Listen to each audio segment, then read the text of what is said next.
Božje drevce, omela, rdeče jagode, bršljan, purani, gosi, divjačina, perutnina, hladetina, meso, pujski, klobase, ostrige, paštete, zavitki, sadje in punč, vse je v trenutku izginilo. Ravno tako tudi soba, ogenj, rdeči sij, nočna ura, saj sta že stala na božično jutro sredi mestnih ulic, kjer so ljudje, vreme je bilo namreč svinjsko, delali raskavo, vendar živahno in neprijetno muziko, ko so drsali sneg s tlaka pred bivališči in ga metali s hišnih streh. To je bilo oblazno veselje otročajem, ko so gledali, kako sneg čofa na cesto globoko spodaj in se raztresava v umetne male snežne viharje. Hišna pročelja so bila videti precej črna, okna pa še temnejša in so bila v ostrem nasprotju z mehkimi, belimi plahtami snega na strehah in z bolj umazanim snegom na tleh, katerega zadnja pošiljka je bila globoko zorana s težkimi kolesi kočij in voz, z brazdami, ki so se križale in se venomer znova 100 in 100krat prepletale tam, kjer so se razcepljale širše ulice in ustvarjale zvozlane kolesnice, ki jih je bilo težko slediti v gosti rumeni brozgi in ledeni vodi. Nebo je bilo temačno in še najkrajše ulice so bile zatlačene z zasvinjano, napol odtajano, napol zmrzlo meglo, katere težji delčki so padali kakor ploha sajastih atomov na tla, kakor da so se vsi kamini Velike Britanije domenili, se vsi obenem prižgali in po mili volji zapuhali na plan neznanske zaloge dima. Ne v vremenu, ne v mestu ni bilo nič posebej veselega in vendar je čez in čez prevladovala nekakšna vedrina, kakršno bi brez uspeha poskušalo pričarati še tako radostno poletno ozračje in še tako svetlo poletno sonce. Ljudje, ki so z lopatami odmetavali sneg s hiš, so bili namreč židane volje in zvrhani vedrine. Od ograj so se sklicevali in si tu pa tam za šalo vrgli kakšno kepo, veliko nedolžnejši izstrelek kakor prenekatera besedna zafrkanca in se prisrčno smejali, če so zadeli in nič manj prisrčno, če so zgrešili. Trgovine s perutnino so bile še napol odprte in trgovci s sadjem so žareli v svojem sijaju. Velike, okrogle, vampaste košare kostanja, izoblikovane kakor trebuščki starih dobrodišnih gospodov, so se poslanjale pred vrati in se v odrevenelem obilju opotekale na ulice. V njih je bila zardela, zagorela španska čebula v širokih vencih, sijoča od debelosti in bohotne rasti, kakor španski menihi, in v objestni prešernosti s polic mežikala dekletom, ko so hodile mimo in plaho pogledovale proti viseči omeli. Cele gore hrušk in jabolk so se grmadile v visoke, cvetoče piramide in naklonjeni trgovci so strigli težkim vinskim grozdom, da so jih obesili na izpostavljene kavlje, od koder so se ljudem, ki so hodili mimo, v ustih za božji lon nabirale sline in skomine. Bilo je na kupe lešnikov, mahnatih in rjavih in svojim vonjem klicalo v spomin nekdanje sprehode po gozdu in prijetno do gležnjev globoko brodenje po šumečem suhem listju.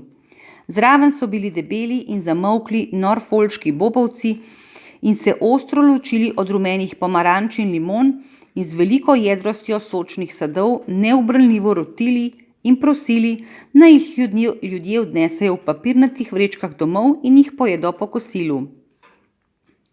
Potem so se med izbranim sadjem v stekleni krogli vozile zlate in srebrne ribice in nekako vedele, da mora biti nekaj posebnega v zraku, čeprav se pripadnice topega in mrzlokrvnega rodu in ribica za ribo je v počasnem in ravnodušnem gibanju brez konca plavala v kolobarju okoli svojega malega sveta.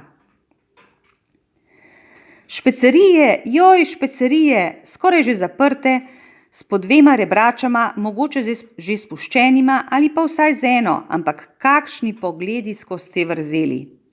Ne samo, da sta skledici na tehtnici trkljali ob prodajno mizo in delali veselo muziko, ali da sta se motvos in motovilo tako urno razhajala, ali da so škatle lopotale gor in dol, kakor v Rokohitrčevih rokah, ali da sta med seboj pomešana duhova po čaju in kavi tako dobro dela nosu, ali da so bile rozine tako sočne in izredne, mandlji tako neskončno beli, cimetovi klinčki tako dolgi in ravni, druge začimbe tako slastne, kandirano sadje tako sprijeto in zalito s stopljenim sladkorjem, da je moralo še tako neprizadeto oko začutiti slabost in potem nataknjenost. In ne samo, da so bile fige vlažne in mesnate, ali da so francoske prinele v blagem kisu zardevale v živo okrašenih konzervah, ali da je bilo vse tako zelo vabljivo za podzob in v božični ovojnini, temveč so bili tudi kupci tako hlastni in nepočakani, ker so si toliko obetali od dneva, da so se med vrati zaletavali drug v drugega, da so divje hreščale pletene košare, pozabljali na kupljeno na mizi in tekali nazaj po blago in pri najboljši volji, kar so jo zmogli, delali 100 in 100 takih napak, pri tem pa so bili trgovec in njegovi pomočniki tako prostodušni in pridni, da bi bila zglajena srca, s katerimi so imeli na hrbtu spete predpasnike, lahko njihova srca, postavljena na ogled vsem od kraja, da bi jih lahko, če bi se jim zahotelo, kljuvale božične kavke. Vendar so iz zvonikov kar kmalu povabili vse dobre ljudi v cerkve in kapele in prihajali so na plan in v najboljših oblekah in najbolj veselih obrazov v gručah mrgoleli po cestah. In obenem je iz ducatov ulic, zagat in stez brez imena privrelo nešteto ljudi, noseč svoja kosila k peku v peč. Videti je bilo, da se duh na vso moč zanima za te uboge uživače, ker se je s izpuhom ob sebi ustavil pred eno od pekarn in vzdigoval pokrovke, ko so nosili mimo jedi in jih kropil s kadilom svoje plamenice. Ta pa je bila nekaj prav posebnega, saj mu je bilo treba, kadar so se med prinašalci jedi, ko so butali drug ob drugega, oglasile jezne besede, samo enkrat ali dvakrat škropniti nanje nekaj kapljic vode iz nje, pa se jim je pri priči vrnila dobra volja. Rekli so si, da jih je lahko sram, ker se pričkajo na sveti dan. In to je bilo res. Bog mi je priča, to je bilo res. Polagoma so zvonovi potihnili in se pekarne pozaprle, še naprej pa se je prijetna slutnja vseh teh južin in njihovega kuhanja kazala nad vsemi pekovskimi pečmi v otajanih lisah vlage, kjer se je iz tlaka kadilo, kakor da se tudi mačje glave same kuhajo. Je v tem, kar škropiš iz plamenice, kakšen poseben duh? Je vprašal Stispuh. Je, po meni. In se prilega vsem vrstam današnjega kosila, je vprašal Stispuh. Vsakemu prijazno danemu, še najbolj pa revnim. Zakaj pa najbolj revnim, je vprašal Stispuh. Ker jim je najbolj potreben. Duh, je po kratkem premisleku rekel Stispuh. Ne gre mi v glavo, kako da je ravno tebe med neštetimi biti na vseh mogočih svetovih okoli nas prijelo, da bi rad priškrnil te ljudi za nedolžno veselje. Jaz, je zaklical duh. Imate, da bi jih prikrajšal za možnost obeda vsak 7. dan, edini dan, ko se sploh ne more reči, da kosijo, je dejal Stispuh. Kaj ni res? Jaz, je zaklical duh. Poskušaš na 7. dan zapreti pekarije, ne? Je rekel Stispuh. To pa je isto. Jaz poskušam to, je zaklical duh. Oprosti, če se motim, ampak narejeno je bilo v tvojem imenu ali vsaj v imenu tvojih, je rekel Stispuh. Na vašem svetu so ljudje, je odgovoril duh, ki trdijo, da nas poznajo in v našem imenu dajo duška svojim strastem, napuhu, zlovoljnosti, sovraštvu, nevoščljivosti, pobožnjaštvu in sebičnosti, čeprav je to nam in vsej naši žlahti in plahti tako tuje, kakor da nas sploh nikoli ni bilo.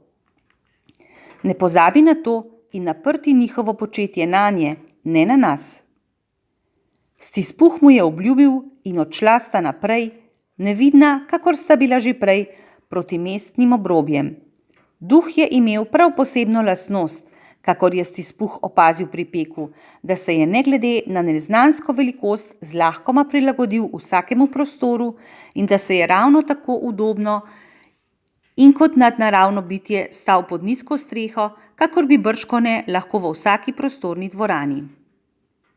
In mogoče je bilo dobremu duhu v slast, da je razkazoval to svojo moč, ali pa sta ga prijazna, velikodušna, dobrosrčna narava in sočutnost z vsemi revnimi odpeljali naravnost k Stispuhovima pisarjema.